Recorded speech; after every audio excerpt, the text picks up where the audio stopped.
Hey everybody, Jimmy from Superpath here. Very happy to be chatting with my friend Kevin Lee from Oyster. He runs marketing over there. Is hiring an editorial director, which we're going to talk more about.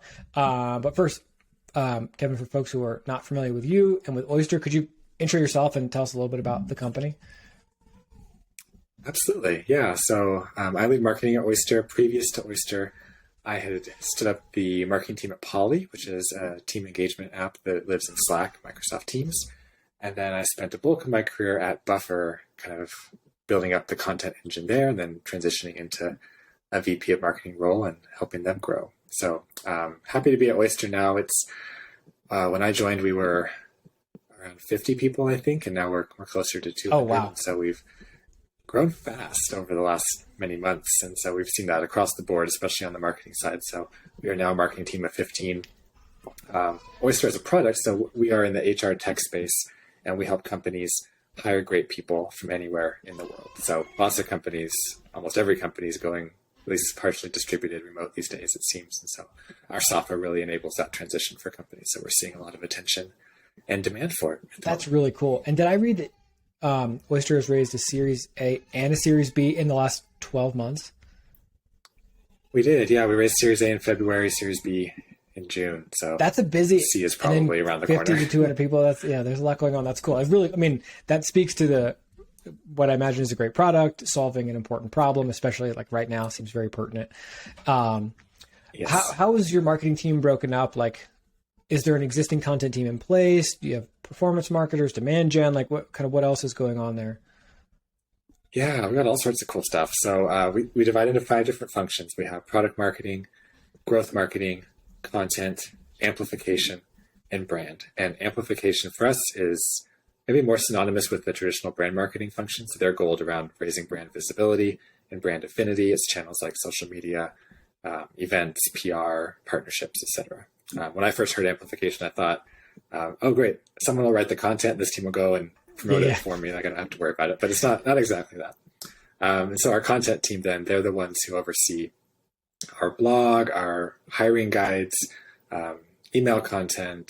We started a podcast recently, so they oversee that. So they do a lot of the production of the stuff that we deliver. They also think about using SEO as a content distribution play, and they'll work with the amplification team to promote on social media, etc. And then we do have a separate growth marketing team. That's where performance lives. That's where paid social, paid search live. And so it's very cross-functional and collaborative in nature, but we kind of have divided into those 5 houses. Got it. That's cool. That's cool. So it sounds like there's quite a bit happening with content already, and it sounds like at least a few people already on the team. There are, yes. And so we have, I think we'll have 3 content marketing managers in the next couple of weeks, an SEO person, and then we're hiring currently for a multimedia and a copywriter cool. role. So this editorial director would oversee all the folks. That's exciting. There. Okay, there's a lot happening there. And also just like sounds like great resources for someone to come in and lead that. I always like to bring up this idea of resourcing just for folks. It makes a big difference if you're going into a company where you're either leading an existing team of employees, or maybe there's some vendors in place, versus coming in and then starting from scratch, or maybe even having to advocate for some of those resources. So that's exciting that's already in place.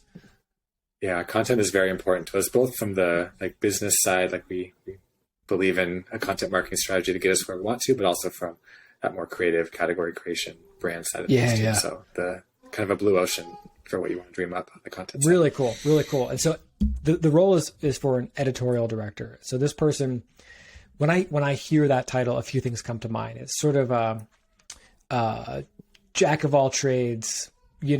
Obviously they're going to, sounds like they'll manage the team. So there's a people management piece of it, but then also they should have the writing expertise to be able to make sure that they're facilitating great content, probably a strategy part of the job too.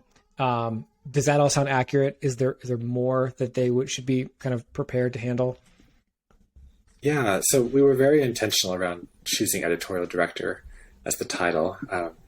And this may make sense to us and not make sense to the people looking at the listing. So I don't know if it was all just echo chamber in here, but the thinking behind it was that we believe we have a lot of those solid foundational like classic B2B content marketing skills in-house. And we believe with an editorial director, they can bring a bit more of an eye toward the bigger picture narratives that we're trying to tell, kind of the multimedia nature of where we're going to tell the story, how we're going to tell the story, to complement more of the traditional structure of like an SEO, B2B content play. And so we'd love someone who understands that B2B world, because we are a B2B product at the end of the day, but maybe who almost thinks from even like a B2C perspective, or thinks from more of a consumer perspective in terms of how you can create original and unique content in a lot of different ways. Yeah, that's interesting. As you're saying that, I'm sort of, it makes more clear the distinction between editorial director and head of content or content lead, or exactly. A more like B2B title. So that's interesting. Can you imagine exactly. like what a day in the life of this person might look like?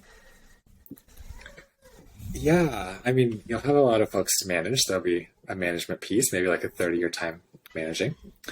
I'd say a third of the time is continuing to keep the content engine running, whether that's, evolving the existing strategy, if it's putting in place processes or systems as the team is scaling, working cross-functionally with other area leaders. So you'll have, peers at each of those 5 functions has its own leader. And so you'll be one of the 5.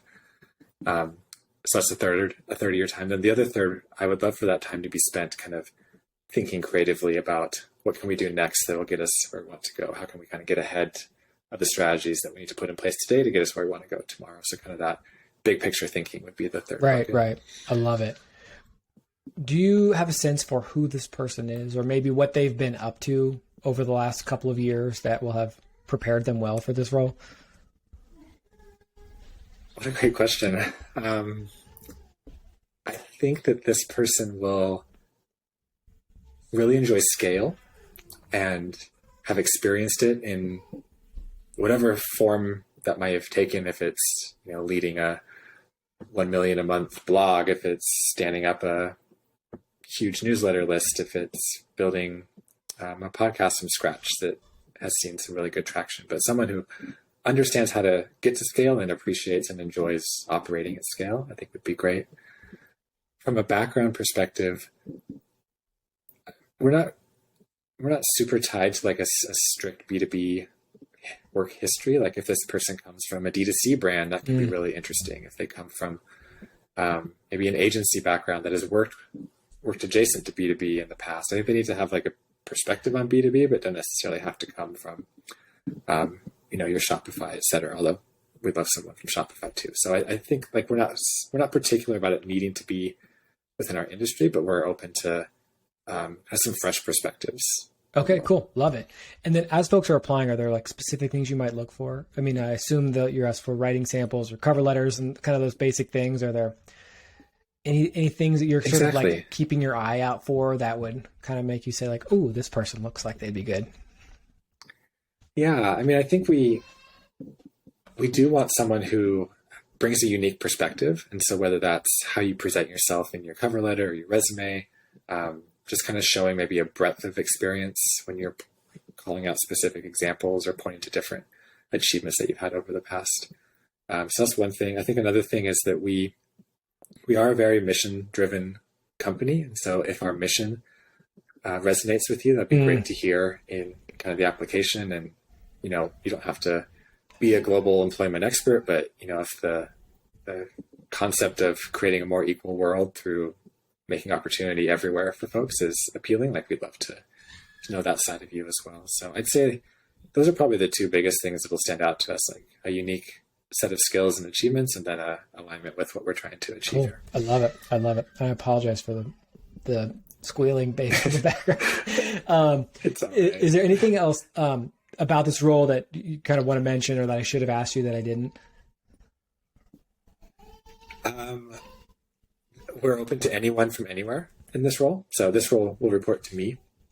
And I've been working with fully distributed teams for the last 10 plus years. And so no matter where you are in the world, if this type of role appeals to you, please do apply. I'm comfortable working asynchronously and across time zones with folks. So no constraints Cool. there. I love it. Yeah. I feel like you and the Buffer team were like way, way ahead on that. Now it's starting to feel normal. You guys were way early. So that's very cool. We got a head start. Yeah. Really cool.